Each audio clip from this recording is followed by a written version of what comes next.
Well, hey, Clint, so here's my question. My question is, how did you devise, develop, come up with the concept of doing what you do, elevating your clients in their eyes of their customers and prospects? How did you come up with that? That's a great question. Thank you. No one's ever asked me that before.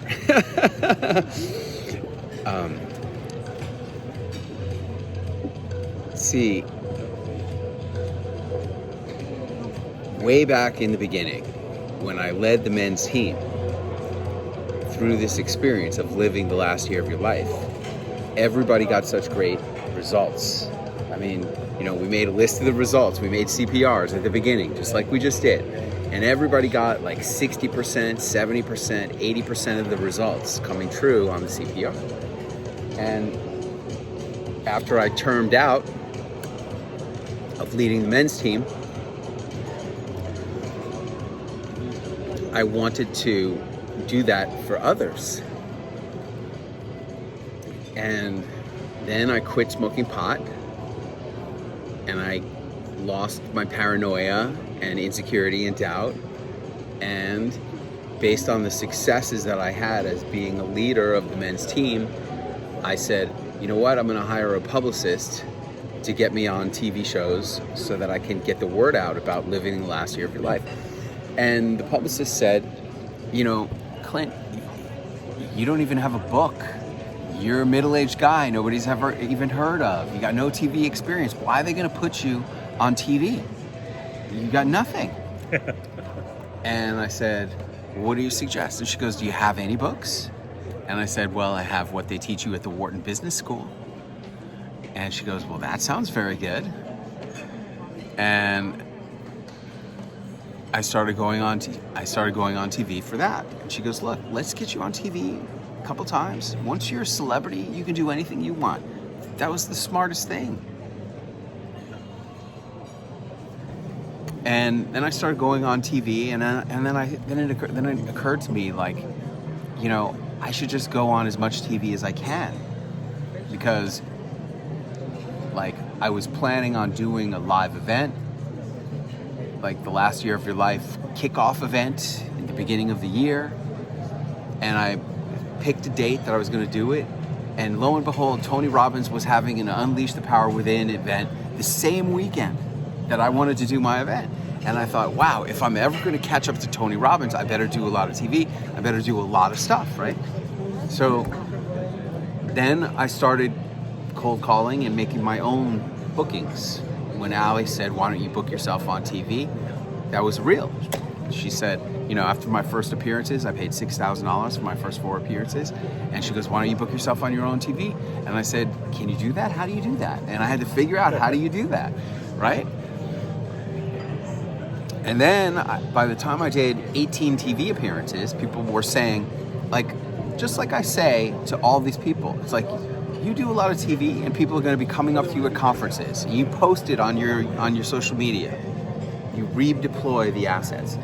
And people will be coming up to you and saying, man, you're doing great. You're really on fire. Keep it up, man. You're making it happen. That's what they're going to say.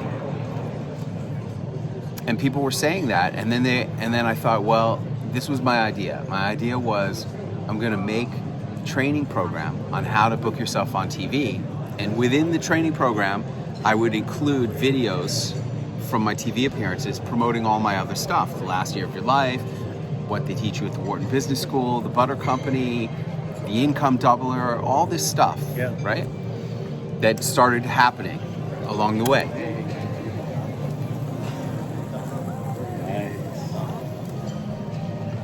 Things are pretty great at Trump International. Pretty good. And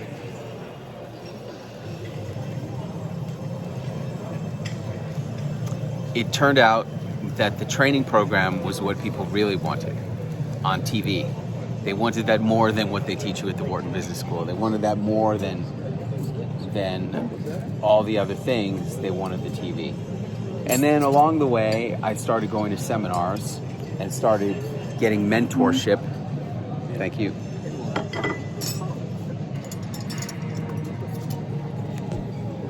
Gentlemen, cheers. Thank you. And then I went to this mentorship with James Malinchak.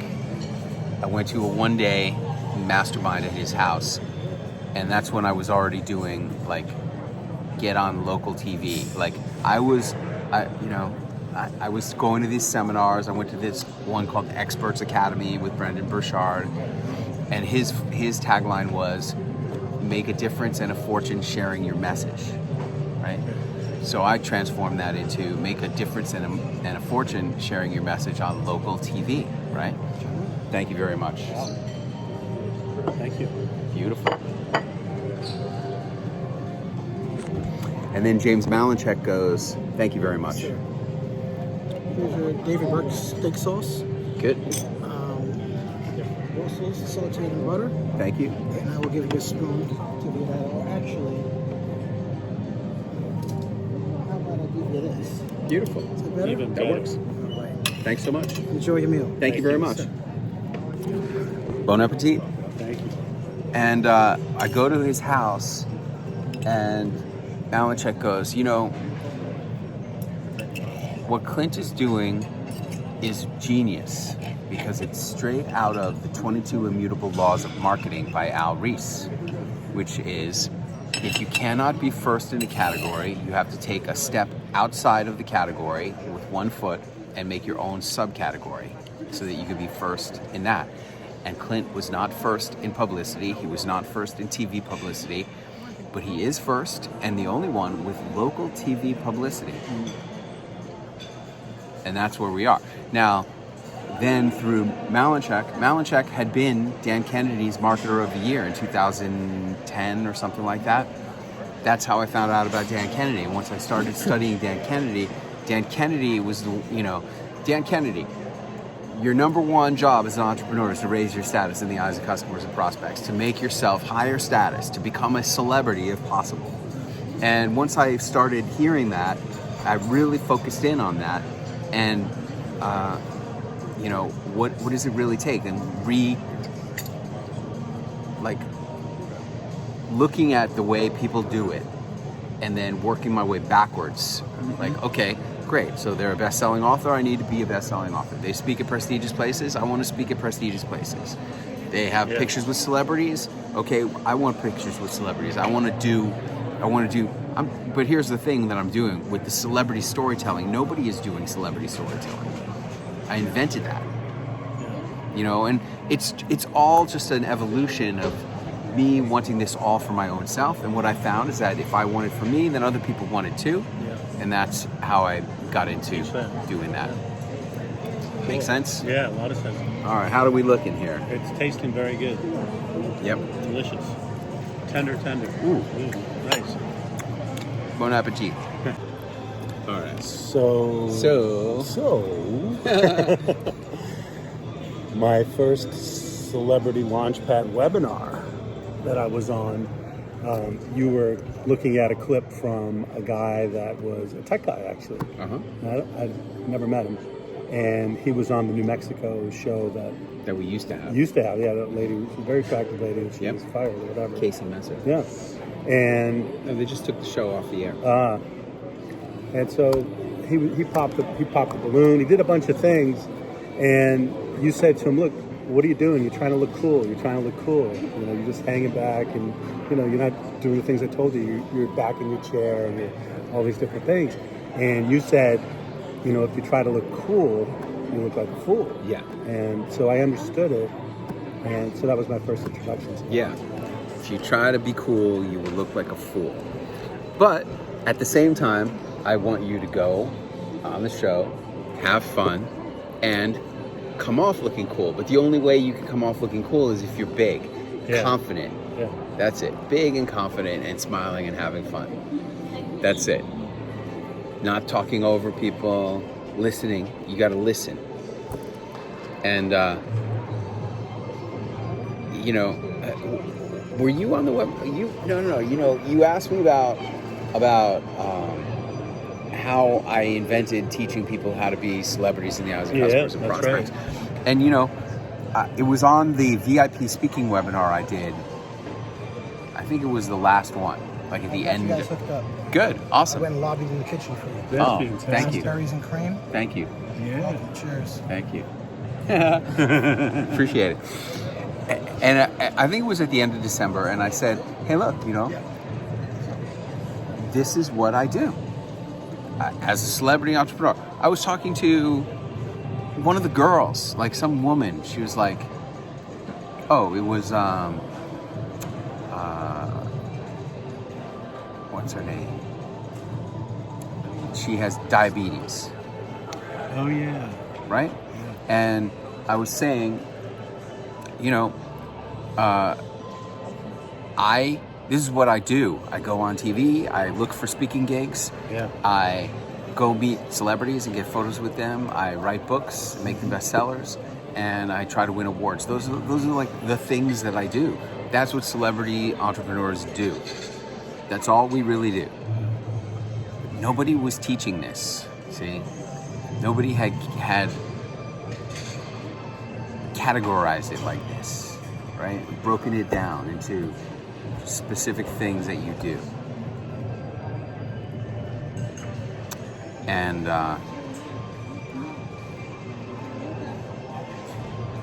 for her, just being aware that she was supposed to be doing those things was a big breakthrough. Like, you don't know what you're supposed to do. What all these TV appearances are for is to give us marketing materials. Like, the book is just see, this is the thing about Suzanne. I don't think Suzanne's back end is developed enough. Suzanne should be doing coaching and consulting. Yeah.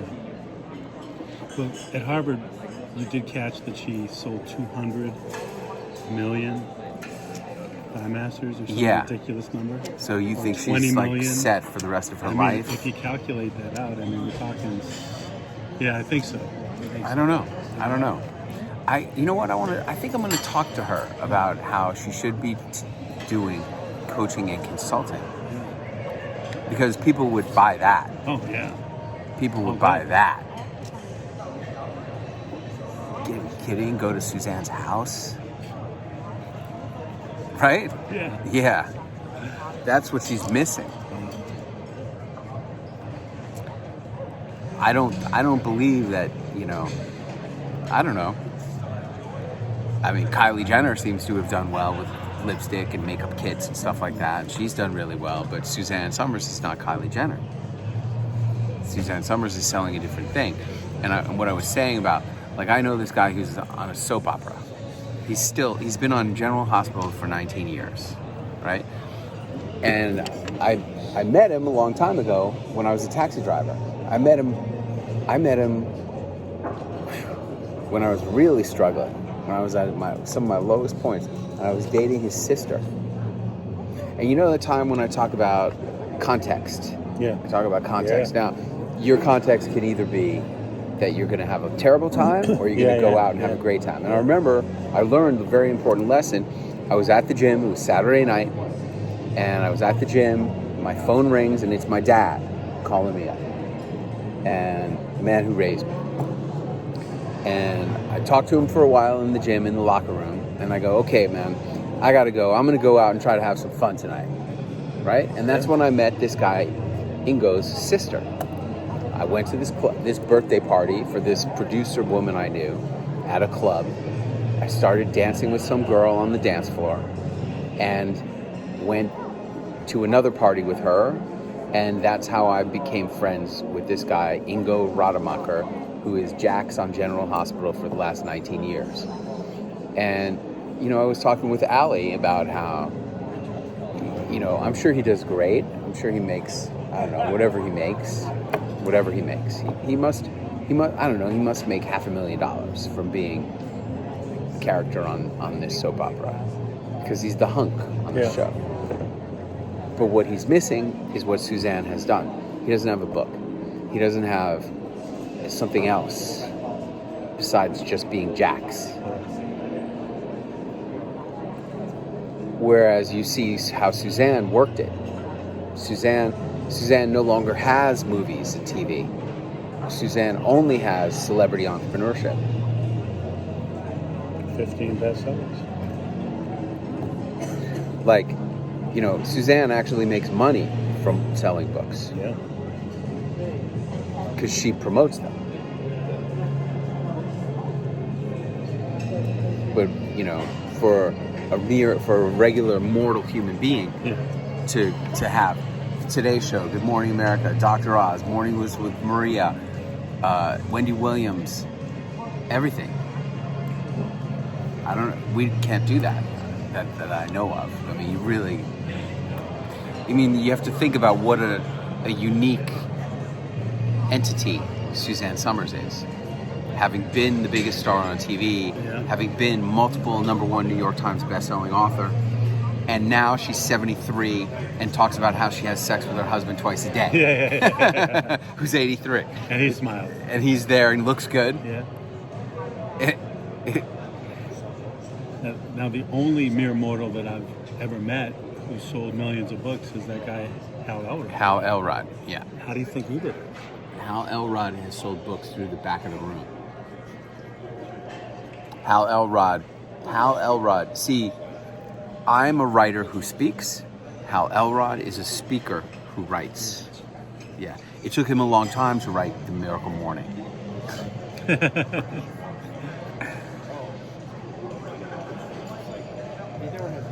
You know, it's taken me a long time to get ready to write The Wisdom of the Men. Yeah. But I'm going to write The Wisdom of the Men in 10 days in Venice. Yeah. In October? In October. In October. Any idea what I'm writing? I don't know what the title is, but I think you're going to write. Yeah. You're going to write your stories. Yeah. And also in the process of working on these stories and telling them more, like, you know, there's different versions of the stories. You know, like I said, you're going to tell, you know, a 10-minute version. Right now, you've been telling a 5-minute version about going to that first electronics trade show. Yeah. You're going to tell a 10 or 15-minute version of that and go deeper into that. You're going to talk more about your dad. You're going to talk more about, you know, a lot of stuff. And in the process of developing all this stuff, in the process of working out these stories and developing them to be more mature stories, you're going to also remember other things. Yeah. You're going to remember things about your mom. You're going to remember things about your teachers.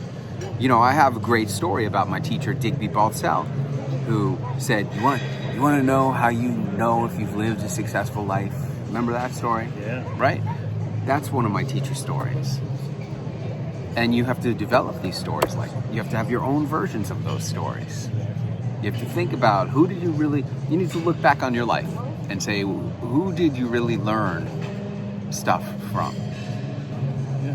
Who taught you stuff? I have 2 event questions for you. First one is, we talked about how you developed and came up with the closing room. So now you have a 10 by 10 booth space, and you have your backdrop, banner, design, whatever, the freestanding mural. Yeah. And you bring that forward, put nothing in front of it. You take the 6-foot table and you put it behind it. Yes. With the curtain between you and the next person or the wall. Yes. And then, can you talk to me a little bit about, how I will utilize it? I have a trade show coming up the 24th. I created my first mural. Yep. Just approved it Friday with all the celebrity positioning. I'm very excited about it. Good. Now, is that the backdrop wall? It is the backdrop wall. Okay. Now you need stuff in the front. Okay. Now you need a few pull-up banners that you're going to put. Okay. And try to get 7-foot tall ones. All right. 7-foot tall pull-ups. And what might I put on those pull-ups? Those will be reiterations of the same stuff. Okay. Okay. So one 7-foot might be NASDAQ. Yeah, 7-foot NASDAQ.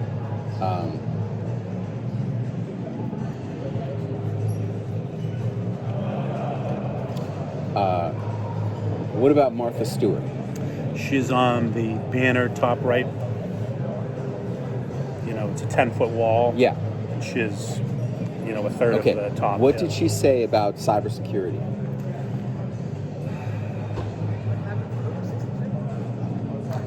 I wrote it in my notes, so I'll have to go back to that. Okay.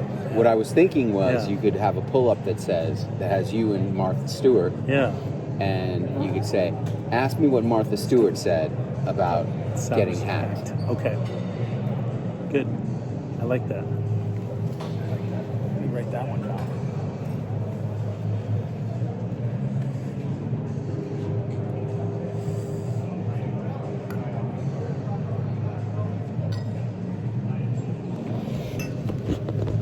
Because you need to have a front wall. Like, the whole key is having a front wall so you can take them back Yeah. behind the wall Right. into your office, Right. where it's quieter, where you're protected from the hustle and bustle of the trade show. And very nice, beautiful. Thank you.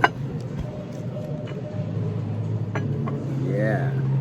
We'd like to do this. Let's do it Great. diplomatically. Thank you very much. Wow, very nice. Really appreciate it. Excellent. Thank you. Yes, sir. Was I talking to you about like Instadate? I don't know who, I thought I was talking to you about how I met this guy who was a seduction trainer.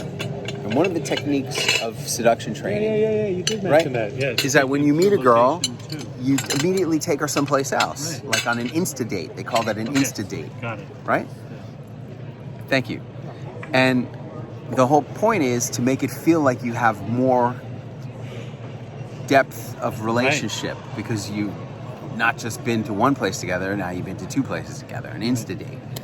And that's basically what you're doing here at the trade show, is that you have a brief conversation in front of the wall. Right. And then if they seem like they're an actual prospect and not just a passerby, Yeah. if they seem like they're actually a prospect, then you say, hey, why don't you come back here and let me show you some stuff, Do a demo. right? Then Fill out the you order form. have a seat. Yeah. Have a seat. Have a That's seat. really good. Have a seat. Then you have your computer on the table Yeah. and you have a deck of what I call exhibit slides. Okay. Okay? These are slides that you use to talk through your unique selling proposition very quickly at a trade show. Okay. Like, it's a 5-minute presentation basically, right? And ideally it's going to have pictures of you with Martha Stewart and Ice Tea and Coco and Suzanne Summers and Mrs. Carter. Yeah. You got the picture Yeah. of Mrs. Carter, I'm right? gonna use it. Yeah.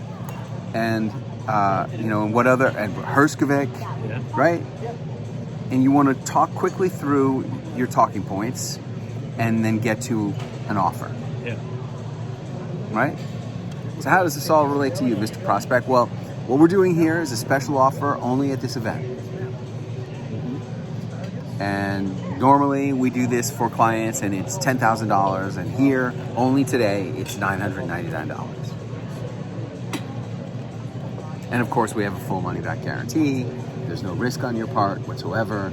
We just want people to give us a try because we're so sure that if you try us, then you'll never leave. You know, I've got clients now for 20 years and you're going to be another one. Right. Right? Yeah. There you go. And while you're talking through that, you're going to have the order form. You got to have an order form. Yeah. And you're going to put that order form in front of them and just walk them through the order on the form. And then you have a pen and you put it down for them to sign. Right? Let's eat some berries. Look, when I was talking to Nisani on the Income Doubler call, I know exactly what happened with Nisani. Nisani is a mobile gas station. And something happened where some kind of antitrust suit went through with mobile gas, and they had to change up all of their lease agreements with all of their station owners. And as a result of that, in 2017, Nisani's profits tripled. Wow. Okay? Now, what he was saying is, since then, they've gone back to where they were. And my point is, why? You want to know why? Because he doesn't believe that he deserves it. He's earning what he believes he earns. Yeah. He's earning what he believes he deserves to earn from owning a gas station, which is what he's been earning for decades. And that's my whole point. And where's that money going? You watch. He's going to find out his partner's been stealing the money. That's what he's going to find out. Because why would these profits triple 1 year and then go back to what they were before? Yeah. It's changing the structure. He's going to find out I'm like, you better find out where that money is. That's your money. If he doesn't think it's his money, that's the problem. Continuing on with Greg Hanna, the key thing to understand about all this social media stuff, Facebook, LinkedIn, Instagram, while these platforms may have started out as social platforms for social purposes, they're not. Mm-hmm. They are business platforms. You know? Now, it just so happens that, I like all my clients. I'm interested in what's going on, you know? I like to find out what people are doing because I like these people. But my entire Facebook profile is a business marketing platform. Same goes for my YouTube, same goes for my LinkedIn, same goes for my Twitter and my Instagram. You know, my wife's brother likes a lot of my stuff. And it's like, I wish you would buy something. It's not for that. Mm-hmm. That's how it started out. All these platforms started out that way, but they now are just marketing tools, really. So don't get hung up on the quote friend, having so many friends. I don't know. And the funny thing is that I have 5,000 friends. I go to try to eliminate friends. It's tough because I know a lot of these people. I know most of these people. But don't get hung up on the fact that these people are called friends. They're prospects. Right. The fact that these people are prospects and business, that this whole that this whole thing is about business does not mean you can't post personal stuff on there. In fact, the opposite is true. You must post personal stuff on your social media to make it look like it's not business.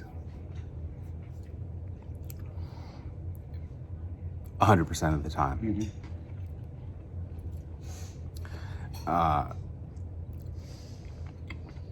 To give it some content, like everything should be content. Don't get me wrong. Everything is content. You should constantly be posting content. But when you post personal stuff on there, it adds a personal touch, which makes you seem more like a human being instead of just Greg Hanna, business superstar, right? Got it. There's this whole hustle and grind philosophy. Yeah. And while I do believe that rich people work hard and that celebrities are working harder than most people, I do not believe that requires you to be stressed. And there's that stress that you've been talking about, you saying how you always have stress. I never have stress. And that stress that you're getting and feeling and experiencing does not have to be there. I believe that it is a mistaken association for you in your mind that hustling and working hard equals stress.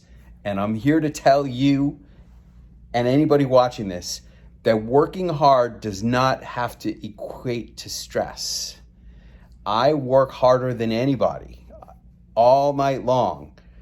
I'm a hard worker, but I'm never stressed. I know what stress is, and I don't have stress. And I know for a fact, 100%, that stress leads to illness. It leads to disease. It leads to shortening your life. And these are all no bueno. No bueno. No bueno. So I really believe a great initiative would be for Mr. Greg Hanna to reduce and or eliminate stress in your life as a baseline. Correct me if I'm wrong, stress is a baseline for you. Yeah. It is, yeah. No necesito, señor. No necesito. You know what else I would like you to think about doing? Taking some naps. Do you ever take naps? Occasionally I do. Now and again. Okay. I have read that 3 20-minute naps per week reduces your chance of a heart attack by 50%. Really? That's what I've read. I will start today on the plane. On the way to Orlando. Yeah. And I want to encourage you to also try to take more vacations. Okay. I like vacations. Yes, it is so important. I mean, I've been some of the highest level investments I've made in masterminds. The big takeaway. Takeaway number 1, take more vacations. Takeaway number 2, take longer vacations. How long has your longest vacation been in the last couple of years? 15 nights. 15 nights. That was November 2018. Okay, so 19 you didn't take any. No. Okay, that's no bueno. You got to plan out these vacations. Now, look, just because you're on vacation doesn't mean you can't be making some business calls. Yeah. Working an hour or 2 or 3 a day. I work a lot, even when we were vacationing in Hawaii for 60 days at a time, that didn't mean I was cut off. I have my cell phone, I have my laptop. I told you, when the storm came out of Hawaii, my last Hawaii vacation, is when I discovered Win the Storm, which for me has been really good. Yeah. I believe it could be good for you if we can come up with the right offer for these small business guys. Because it's all about a compelling offer, identifying a pain point and then providing a compelling offer that's exciting for them.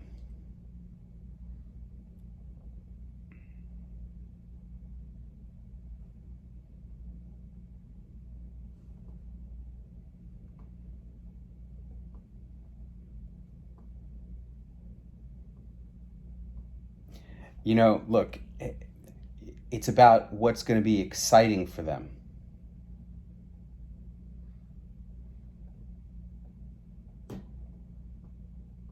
I know you want to have this live event. What's going to excite them to want to go to that live event?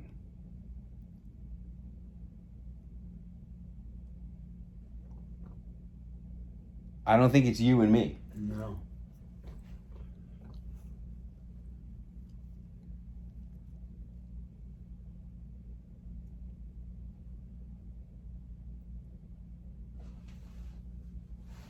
A person. Robert Herskovic is going to be $75,000. It's a lot of money. Yeah. And I don't know that they would even respond to that. Yeah.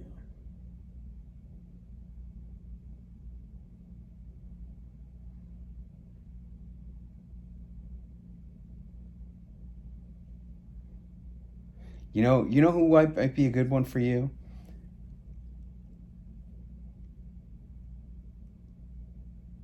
The CEO of Home Depot. I've seen him on TV, the founder of Home Depot. I've seen him on TV. I don't know.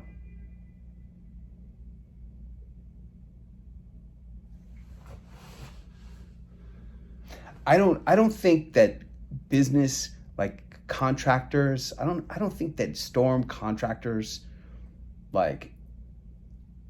care about technology or cybersecurity enough that they want to go invest their time in learning about it. I think they just want to handle it. Yeah.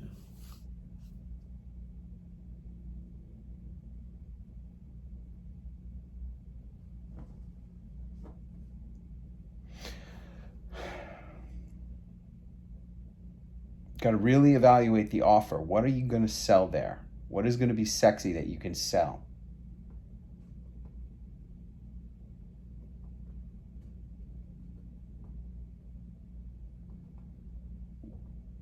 Do you have a product list, a list of all your products? Yeah. Can you send me that? Sure. Do you have it? We could look at it right now. I don't have it with me right now. Okay. I think I should look at all the products that you have and see what's on there, Okay. what we can bundle together as an offer.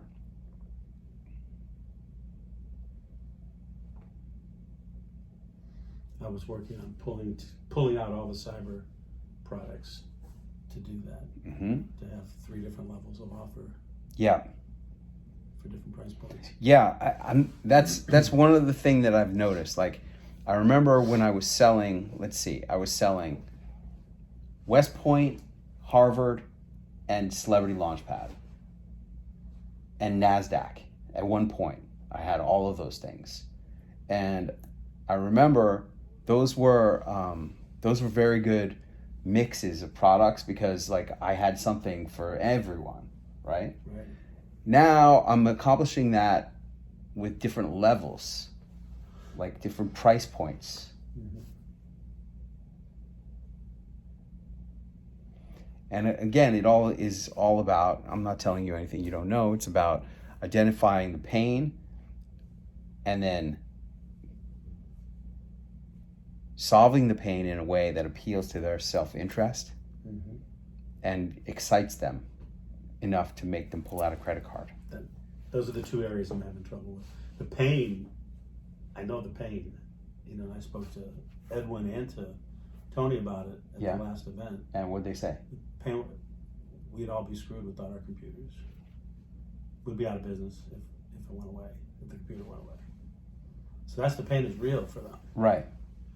You know, but how to make it exciting, sexy, emotional, you know, so they want to buy it.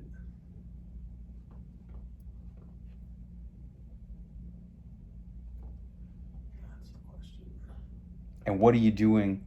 Like what is the key thing that you're doing right now to sell your current customers? I'm asking that as a real question. Yeah. Numbers, you know, I have to go through the numbers. People either experiencing a problem or heard, you know, a friend of theirs just got hit. So it's emotion and now they're just fear-based, you know, hey, I gotta take care of this, I gotta do something.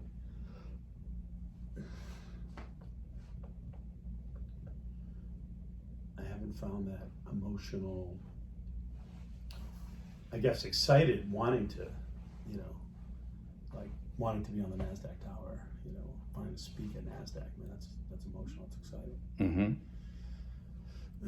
You know, pulling out a credit card to buy ransomware prevention, you know, it's insurance more or less, right? Mm-hmm. It's insurance for something they don't understand. And many people say it will never happen to me, so I'm not gonna buy it. How could this ransomware protection or this cybersecurity protection enhance your, like, you have a client, the client owns a home, the client owns a company. How can they use your ransomware guarantee, your cybersecurity guarantee as a product benefit to their customers? Right. Like, especially for hospitals. Yeah, well, working with us, you know, we guarantee that your data is secure, that your information can't be leaked or wouldn't be leaked.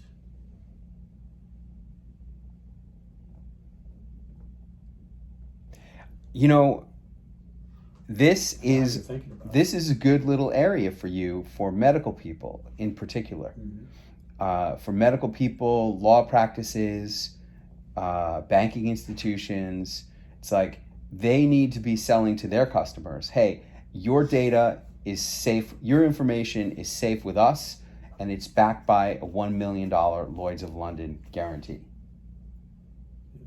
You need to be educating your customers to be selling that to their customers as part of the reason why they should choose Health Service of Massachusetts to be their HMO provider, is because with all this hacking going on, you can rest assured that your information is not going to end up on the dark web because we have Lloyd's of London guaranteeing it through our service provider. Does that make sense? It does, yeah, it does. And even for like when you speak at the Instant Marketing Miracle event in New York City at the New York Academy of Medicine, that's something that you should be advertising to, all these practice owners. Yeah. Don't let something so simple and stupid as getting hacked by ransomware and having your whole database of patients ending up on the dark web put you out of business, ruin your reputation, destroy your relationship with the people you care about most, the people you're taking care of, your practice members, right?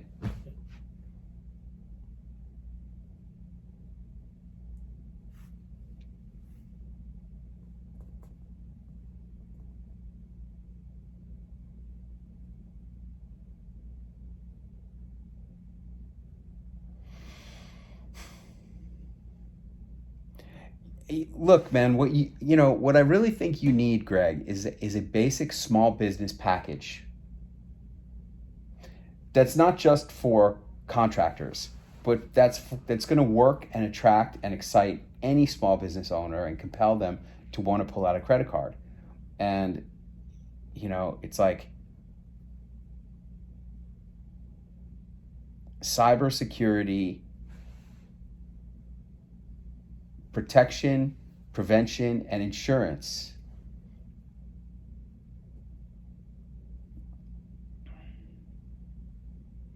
Is one level, and then the next level up is, your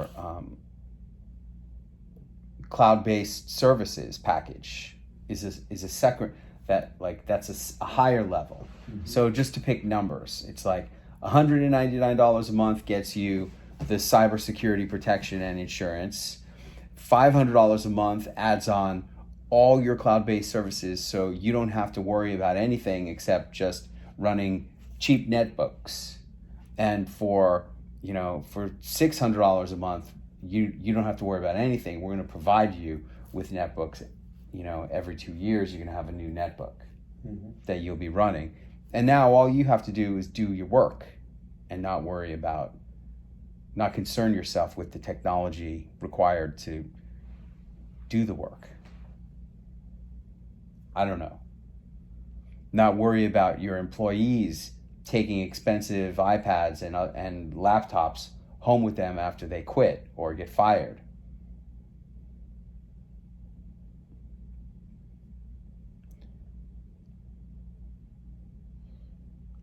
I mean, if you're going to go after the small business sector, what percentage of your business is small business right now?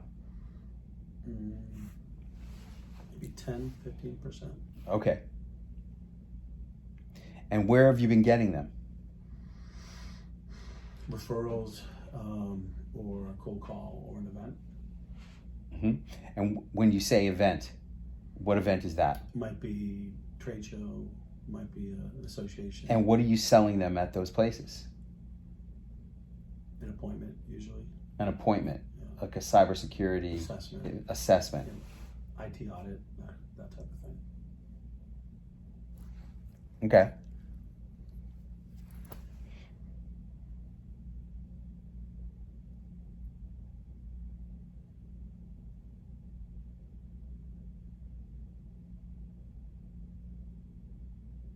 Hey, look, if it's working for you, like I said last night, if you're making money with something, keep doing it until it doesn't make money. But at the same time, you should also be trying other things. Yeah. I'm selling in the moment, and I find that that's the best way to extract value out of these live trade show time investments because, follow up sucks and is ineffective. Yeah. That's what I find. I agree.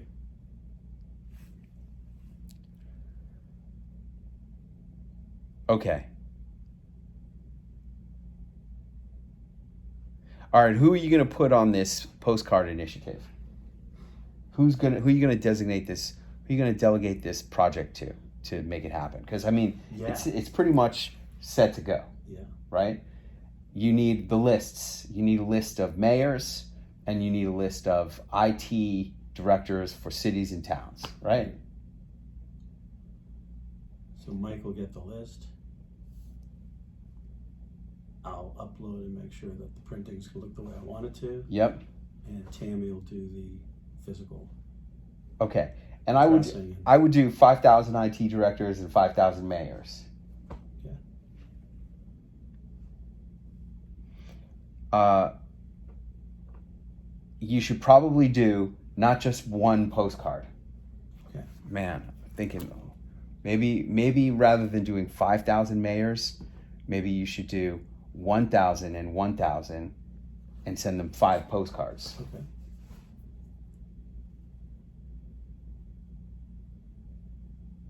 What do you think of that? Like spread over a 3-month period or a 2-month period or 1-month period? 2-month period. 2 months. Yeah, because you said July is the thing, right? Yeah. Yeah, so it's 6 months from now. Yeah.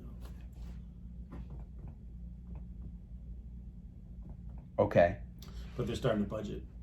Right. Probably now. Yeah, so this is the first one.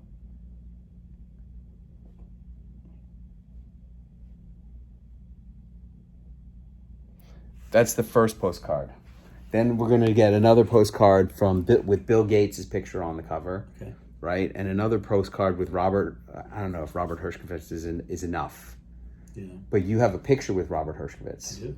Okay. So, he's pretty famous. He is. Okay. We'll do one with that.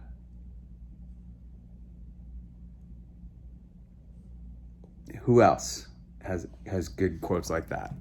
I like the idea of 5 postcards to 1,000 of the,